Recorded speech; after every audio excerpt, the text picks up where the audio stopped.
Comprendre la mort et notre espérance future.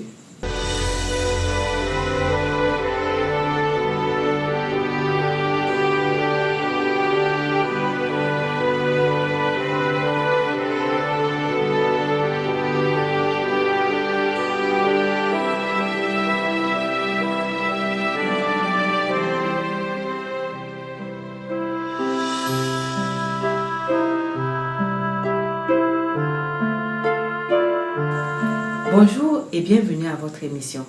Notre étude d'aujourd'hui a pour thème « Il est mort pour nous ». La question du jour, en quoi la mort du Christ sauve-t-elle? En avril 1830, George Wilson et James Porter ont été reconnus coupables de vol de courrier et de mise en danger de la vie des facteurs. Ils furent condamnés à mort. Porter fut pendu, mais le président Andrew Jackson décida de gracier Wilson. Au grand étonnement de tous, Wilson a refusé la grâce présidentielle. Saisie de ce refus, la Cour suprême statua qu'une grâce ne pouvait être imposée à un citoyen car la délivrance n'est pas complète sans acceptation du bénéficiaire. Donc, il fut naturellement exécuté aussi. La parole de Dieu nous dit que le Christ est mort pour nous tous.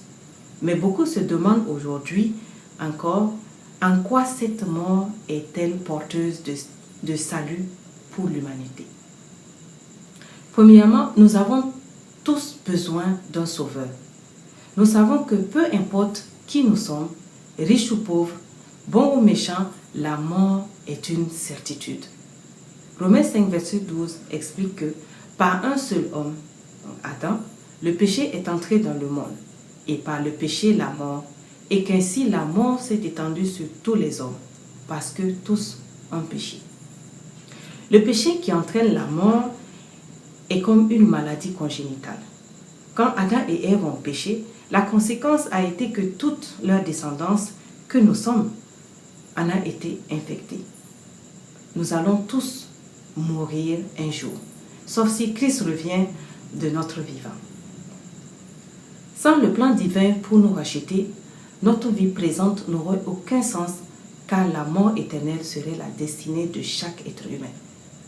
Deuxièmement, la parole de Dieu nous rassure qu'en Jésus-Christ, Dieu a pourvu un remède à la mort éternelle. 2 Corinthiens 5, verset 21 dit « Celui qui n'a point connu le péché, il l'a fait devenir péché pour nous, afin que nous devenions en lui justice de Dieu. » Christ qui n'a point péché est néanmoins mort. Il a ainsi acquis le droit de gracier tout pécheur. Cette grâce, il l'offre à tous sans exception. Non pas aux chrétiens seuls, mais à l'humanité toute entière. La mort de Christ n'a de sens que parce qu'il est ressuscité.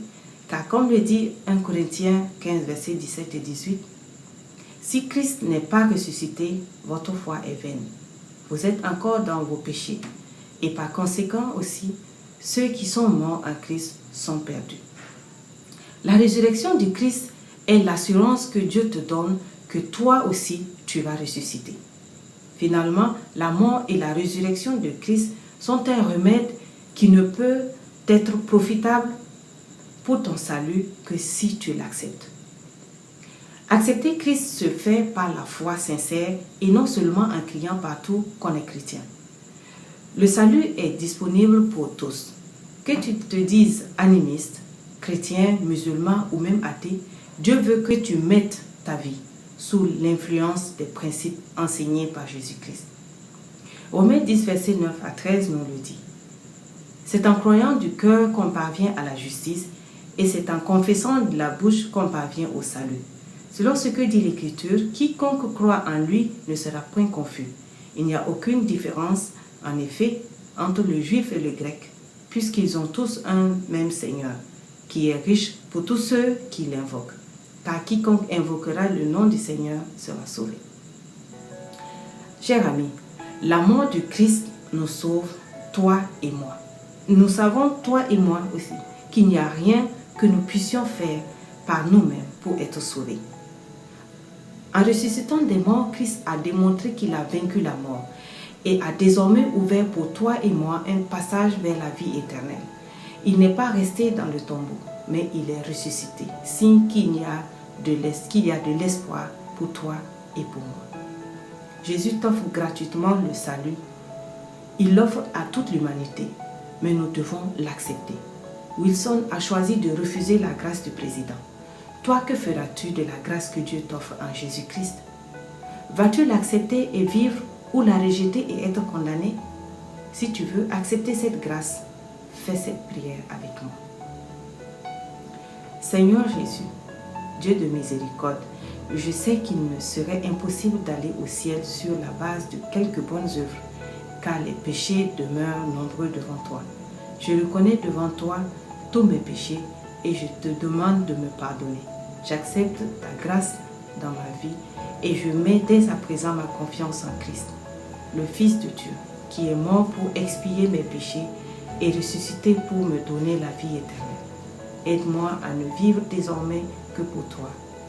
Merci de m'accepter et de m'accorder la vie éternelle. Au nom de Jésus, Amen.